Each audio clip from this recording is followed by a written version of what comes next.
আরে ঘরে জোরস করোনা ইমানদার ঘরে জোরস করোনা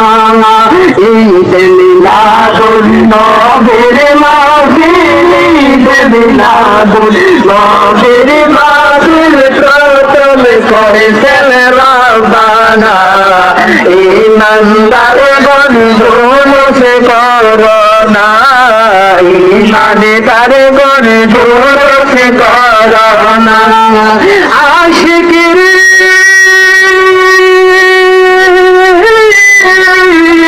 আল্লাহ পাইবি রাগেন